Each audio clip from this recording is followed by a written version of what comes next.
Hey y'all, welcome back to the Becoming You Through Him series. I'm your host, Aleah J. Thomas. In episode 2, we talked about the weight of the call and what it really feels like to feel God's grace when it comes to Him trusting you with something that is so sacred. Today's episode is going to be all about the answer, and sometimes when you answer God's call, it can actually happen in pieces. Go ahead and grab your journal, grab your tea, and let's get started. Last episode, we talked about the weight of the call and what it feels like when God is trusting you with something sacred. I walked you through my experience of what it was like to, feel the weight and what I ultimately decided to do with it. Now, today's episode, the answer is going to talk all about what it's like to answer that call, right? You either answer it or you're going to restrain it. You don't even really recognize it when you first answer. Sometimes the answer is many moments that continuously pile up where you start to realize that you actually did say yes to God's call. I mentioned in episode 2 where there were moments where I really didn't feel equally yoked with my partner, and I was craving like connection and clarity and grounding with my oldest's father, and I just wasn't getting met with what I felt I needed and desired, right? And as I continue to read the Bible and get closer to God and my relationship with myself, I started to realize that there were gaps, right? There were gaps in several of my relationships where things was just not sustainable, especially long term, right? And once you start to realize like, okay, like people in my life are not necessarily where I am spiritually, because everybody don't have to be where I am spiritually, but it was more so of a like, okay, I'm trying to be more Christ-like. I'm trying to lead my life in a way where God is calling me, right? And once you start to understand your own patterns and where you're trying to go, ultimately there's going to be a separation, right? And my separation started with, it was internal, right? It was an internal separation where I was trying to navigate the difference in character and, I guess you could say, expectation, right? So there were several expectations that I had as a baseline, and when those expectations were met, let's say for example with my partner,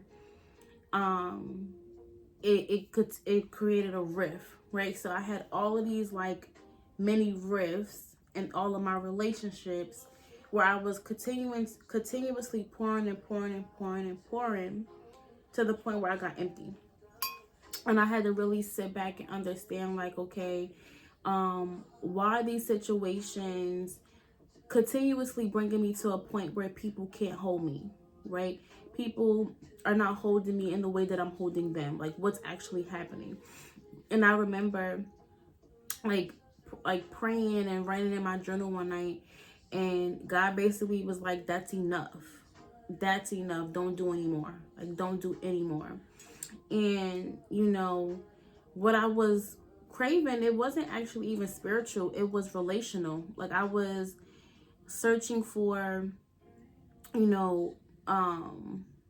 like intimacy and connection and emotional intimacy, spiritual intimacy, like mental intimacy in my relationships where I feel like I wasn't getting it. And I feel like as a therapist, people naturally gravitate towards me. People naturally want to talk to me about like their issues and stuff like that. But I had to stop trying to like be filled by people who couldn't meet me where I was going. And I kept coming back and forth to that conflict, and it got to a point where that was probably like the very first moment where I realized, okay, this is like, I accept this. Like, I probably didn't say it out loud, but it was something it was an internal confirmation. It was an internal yes for me. And that's the thing about like your becoming journey. A lot of the work is internal. It's a lot of like quiet work. It's a lot of work that you do on your own that a lot of people don't see. A lot of people aren't going to acknowledge it because it's literally something that is supposed to be sacred between you and God.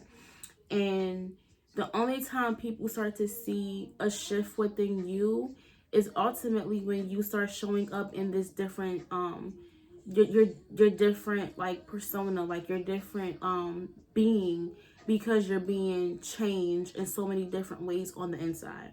Okay, so some of my biggest yeses, they didn't look holy. They were really lonely. I had a lot of lonely moments where I had to, and I'll probably talk a little bit more like deeper about me turning off like certain desires and things that I like I said, it was plenty of things that I felt like I wanted and craved in my romantic relationship with my oldest daughter father at that time. There was like connection that I was searching for when it came to my mom. There was connection in terms of like my sister, and then connection that I was like literally yearning and searching for, even with one of my best friends at the time. And I just kept getting hit. I kept hitting a wall, and like I said, I really had to sit back and, I had to withdraw my energy because it just got to a point where I was pouring all of this energy into these people. I felt like I kept having to explain myself when it came to certain things.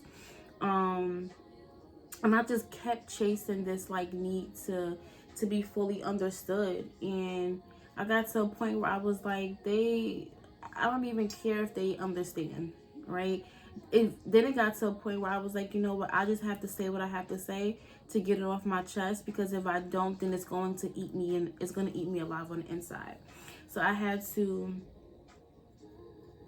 let go of that urge to like to stop over functioning and over explaining myself, because a lot of the things I was saying wasn't new. It was a lot of the things that I kept saying just to get more clarity in the direction of where I was going.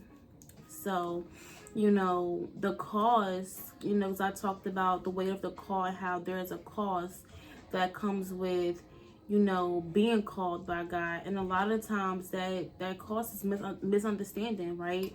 You're going to have a lot of people that are going to misunderstand you because you being in this season of isolation and being set apart. People could take it as you being distant.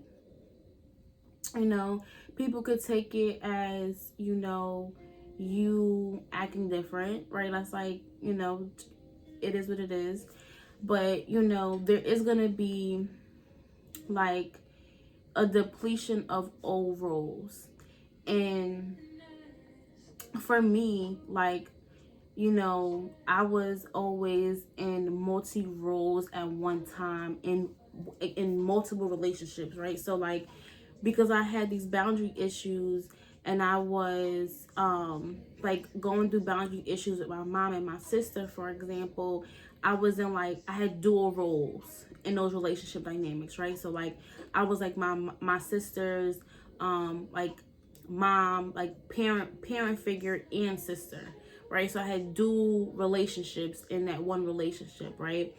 And once I got to the point of, okay, people keep misunderstanding me, I need to be in this isolation so that I could get back to, not even get back to like myself, but understand who this new version of me that I am becoming.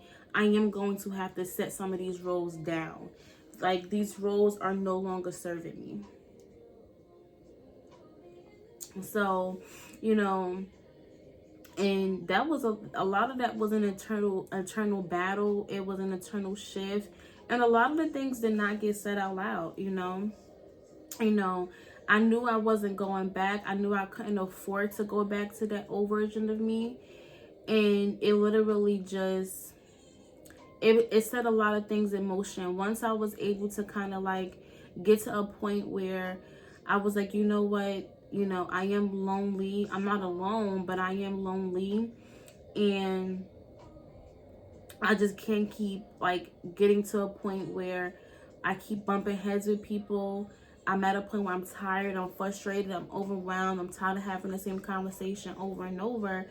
And, you know, a lot of that, I did have fear, right? You know, there was a lot of fear, there was a lot of uncertainty, you know, in this stage of my life. And it's so crazy because, you know, I feel like this stage of my life helped me be a better person, it helped me become a better therapist. Because like now, for example, anytime a client comes to me, I say, you know, how can you benefit from uncertainty? Like that's like the biggest question that I give them. Now I'm giving it to you. How can you benefit from uncertainty? It's a very valid question because, you know, when you're going through things in your life at certain periods of time, things could be very uncertain, and uncertainty is scary. It is going to be confusing because you're hitting a crossroad where you don't know what's going to happen, right? And a lot of times when we are filled with uncertainty, we fight so hard to gain some type of control to whatever our reality is at that moment. And you know, I didn't answer God because I was ready. I answered I answered God because staying in where I was felt heavier. And it felt like going towards God and understanding more of myself and understanding more of God ultimately through myself as well. You know, that felt like it was the easier option because all I was feeling was pain, right? I was feeling pain, I was feeling confusion, isolation, and I did not have a full plan. I actually didn't even have the support or the community at that time, right? So I wouldn't necessarily say I went in like answering God and answering God's call blindly, because I knew like there was something happening on the inside. I just didn't have a name for what it was at that time. But I did understand that there was this big misalignment. Like um like I said, I didn't feel equally yoked in my relationships. It just felt like something had to change. And you know, like I said, I didn't have the confidence. But God doesn't wait for you to have confidence. He will literally give you a test to test your confidence. Like that's literally what he does. Like when they say trials and tribulations, like that doesn't just come from anywhere. Like if you go and you pray and you ask God for something, he's going to put you through a test to see if you have that characteristic, if that skill is within you. So, you know, just being willing to accept and understand and learn more about myself and God and to be more Christ-like is literally all God needed for me. I didn't get clarity in like my mission and what I was doing until later. And a lot of times you have to be obedient in order for that clarity to come. You know, looking back, you know, I can see that like I had been answering God in many ways than I actually really realized at that time. You know, I was at first like, but if I go back a little bit, like my first decision to go back to therapy was probably like the best thing I could have ever done, because like I said, I was going through postpartum depression like really bad. After having my daughter, I was grieving, right? I was grieving my aunt that passed away. I was grieving my father that passed away. I was grieving the old version of myself, right? I was grieving the roles that I had to let go, roles I had to step out of, roles that no longer served me, you know, and ultimately I was choosing peace. Like I knew that whatever I was doing, you know, living in survivor's mode, like it wasn't going to be beneficial to where God was calling me. So I literally had to choose peace over everything else, the chaos, the trauma bonding, just trauma in general. Like I literally had to make a choice, because if I didn't, like I said before, like I really wouldn't know where I would be right now, because I was in a really dark place. And you know, you might you might already be answering God's call.